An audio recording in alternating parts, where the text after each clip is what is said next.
if you've been vaccinated and have questions like when does immunity kick in and how long will it protect you and others, today we'll try to answer some of those questions in Science in 5. Welcome, I'm Vismita Gupta-Smith and this is WHO's Conversations in Science. And answering your questions today is Dr. Catherine O'Brien. Welcome, Kate.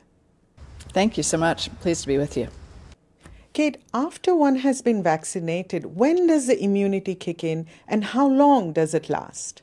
The vaccines that we have right now are all two-dose vaccines. After the first dose, we see a good immune response that kicks in within about 2 weeks of that first dose. And it's really the second dose that then boosts that immune response, and we see immunity get even stronger after that second dose, again, within a shorter period of time after the second dose. We don't know yet how long immunity lasts from the vaccines that we have at hand right now. We're following people who have received vaccinations to find out whether or not their immune response is durable over time and the length of time for which they're protected against disease. So we're really going to have to wait for time to pass to see just how long these vaccines last.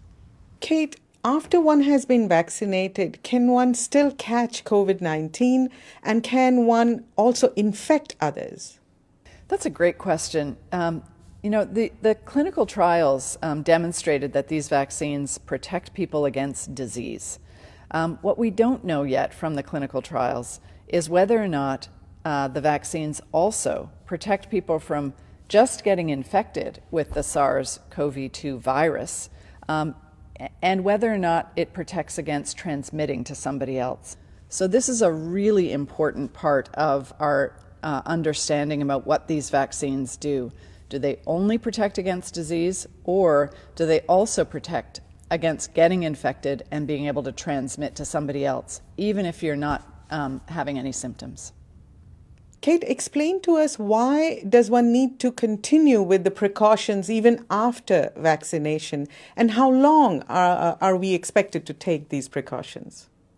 So we really need to continue these precautions while we're still learning about what the vaccines can do. Can they protect against getting infected and transmitting to someone else? And right now we're in a situation where there's still very broad transmission in many countries. The transmission is just out of control.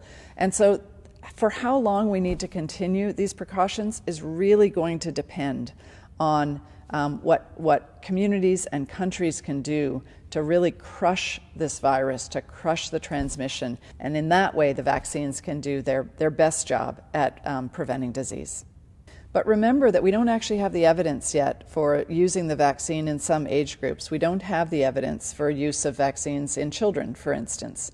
So for the time being, those age groups are going to continue to be at risk of both disease and infection and being able to transmit to other people. The second reason is that the vaccines are in short supply. So we don't have enough vaccine yet out in the community to protect everybody. Those are the reasons why we have to continue the precautions, especially the masking, the physical distancing, the hand washing, and not gathering in big groups. For how long we need to continue those interventions, time is going to tell. Once we get broad vaccination coverage in the community, when we know more about what the vaccine can actually do to prevent infection, we can slowly start taking our foot off the pedal of these other interventions and make sure that the transmission, again, doesn't start to escalate again. Thank you, Kate. That was Dr. Catherine O'Brien. We'll continue to answer your questions about vaccines and immunity and about COVID-19 in this series. If you found this information useful, please share it with your networks. Until next time then, stay safe, stay healthy, and stick with science.